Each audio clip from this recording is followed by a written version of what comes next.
Speaker తనకుండే పరిమితులు అధికారాలు అవన్నీ ఆలోచించుకునే నిర్ణయం తీసుకున్నారు. అది స్పీకర్గా కాన్స్టిట్యూషన్లో ఉండేటువంటిది కానీ అసెంబ్లీ రూల్స్ కానీ ఇవన్నిటిని పరిగణలోకే తీసుకొని ఉన్నారు. కాబట్టి అంటే వీళ్ళకి నచ్చిన తీర్పు రాకుంటే వ్యతిరేకం. నేను ఒకటే అడుగుతున్నా, ఆ రోజు 2014లో మీరు ఇంతమంది ఎమ్మెల్యేలను టీడీపీ వాళ్ళను కాంగ్రెస్ ఎమ్మెల్సీలను కాంగ్రెస్ ఎమ్మెల్సీ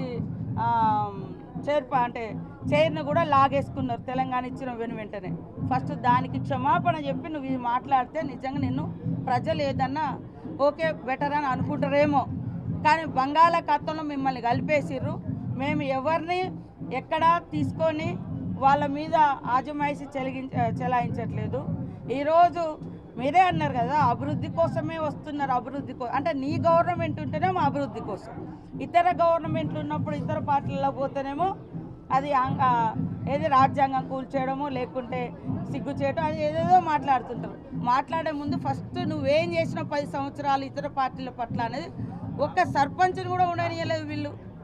సర్పంచ్ను, ఎంపీటీసీలను, వార్డు మెంబర్లను ఒక వేటాడి తీసుకున్న చరిత్ర మీకు మాట్లాడే అర్హత ఉందా ఈ ఫిరాయింపుల మీద అని నేను అడుగుతున్నా. ఈ 10 మంది ఎమ్మెల్యేలు బీఆర్ఎస్ కండువాలు కప్పుకొని రేపు అసెంబ్లీలో 16 నుంచి ఉంటారనుకోవచ్చు. అది వాళ్ళ ఇష్టము. ఇవాళ ఏ కండువ కప్పుకుంటారు, ఏ పార్టీలు ఉన్నారు, ఏ గెలిచిరు అనేది వాళ్ళ ఇష్టము. అది రాజ్యాంగ పరంగా యాజ్ పర్ రూల్ ప్రకారంగా కోర్టులో ఉంది, స్పీకర్ దగ్గర ఉంది, అది జరుగుతుంటుంది. కాబట్టి నేను అనేది ఫస్ట్ కోర్టుకు పోవడము, అసలు నువ్వేదో నీతివంతుని లెక్క కోర్టుకి ఎట్లా పోయినావని నేను అడుగుతున్నాను. 10 ఏళ్ళు మొత్తం నేను చెప్తున్నా కదా, వార్డు మెంబర్ని కూడా వదలలేదు వాళ్ళు. గెలిచినటువంటి ప్రతి ప్రజాప్రతినిధిని లాగేసుకున్నారు. ఫస్ట్ కొత్త చరిత్ర అని చెప్పి ఇతర పార్టీలను మూసేసి పార్టీలు విలీనమని చెప్పారు.